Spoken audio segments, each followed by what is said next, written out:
Skarloey, Rheneas and the other narrow gauge engines of the Skarloey Railway like to be kept very busy, but sometimes there is so much work that needs to be done, the little engines find themselves very exhausted at the end of the day and cannot wait to get back to the sheds to cool their boilers and rest their aching wheels.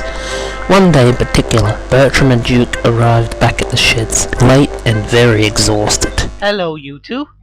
You two sure look tired," said Skarloey wisely.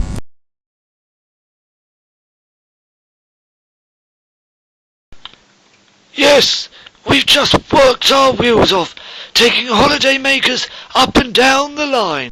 "We're puffed out from all the work," added Bertram unnecessarily. "What's the matter? Can't you handle a bit of hard work?" Duncan teased. "Maybe you two should retire and let us take over your work." "Ooh, those are some big words coming from engines who are afraid of non-existing ghosts," Bertram replied. The other engines laughed, except for Duncan and Sir Handel, who were gnashing their teeth. Just then the thin controller arrived.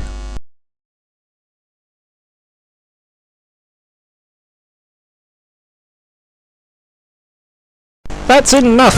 I know you all like a bit of hard work, but there's more than enough work for you all to manage, adding to the fact that Rheneas and Freddy have been sent to Croven's Gate for much-needed overhauls. So, I am sending for another engine to help out with the extra work. An American engine was all that was available, but all the same, I want you all to make him as welcome as possible." The little engines all promised to be as good as gold, except for Sir Handel and Duncan, who were grunting and not paying attention. The next morning, the little engines woke up to hear a loud whistle coming from the distance.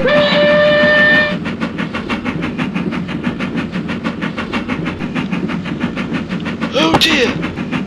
Could it really be him?"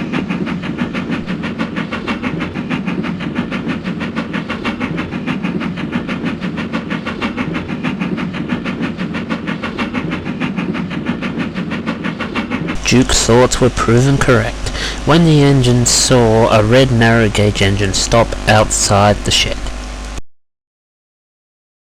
He had 6 driving wheels at the back, 4 bogie wheels at the front, and 2 pannier tanks, one on each side of his boiler.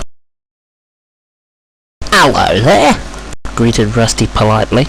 "What's your name?"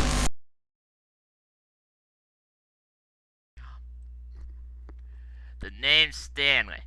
I'm an American engineer and I'm ready to do any work y'all might be having trouble with,"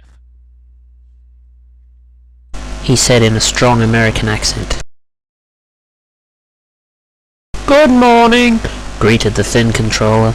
"I see you've all gotten acquainted with Stanley here.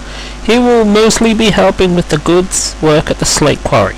Now, he may be American, but I want you all to be on your best behavior. Now, Duncan, will you show Stanley around, please?" "Yes, sir."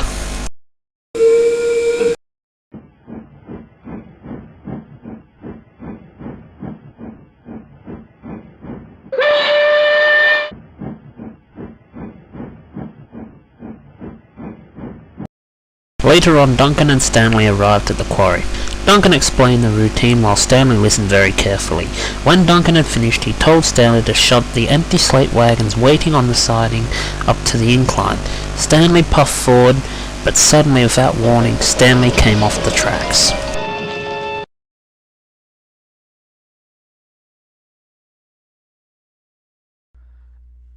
"Oh, nuts!" cried Stanley. Later, Rusty arrived and Stanley was put back on the rails.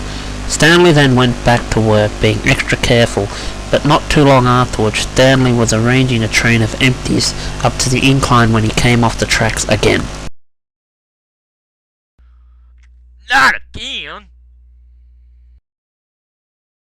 Throughout the day, Stanley constantly kept derailing and had to be rescued by Rusty over and over and over. That evening, he arrived sadly back at the sheds. The thin controller was waiting for him.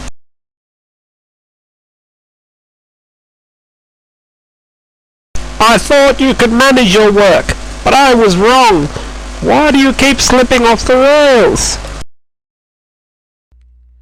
"I'm sorry, sir. but it's not my fault.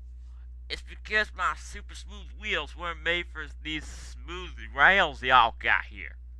They can't grip them, which caused me to derail.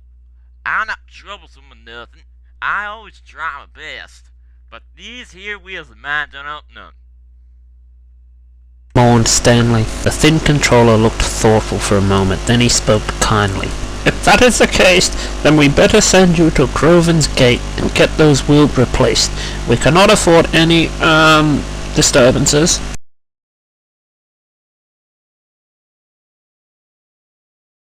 And so it was arranged. As soon as Rheneas came home, Stanley was sent to Groven's Gate for a new set of wheels, and a few months later Stanley came home with his new wheels, and all the little engines were glad to see him back. Now Stanley works hard and doesn't derail very often. He is glad to have gotten a second chance by the thin controller, and he can't think of no better place to live than here with the little engines on the Skarloey Railway.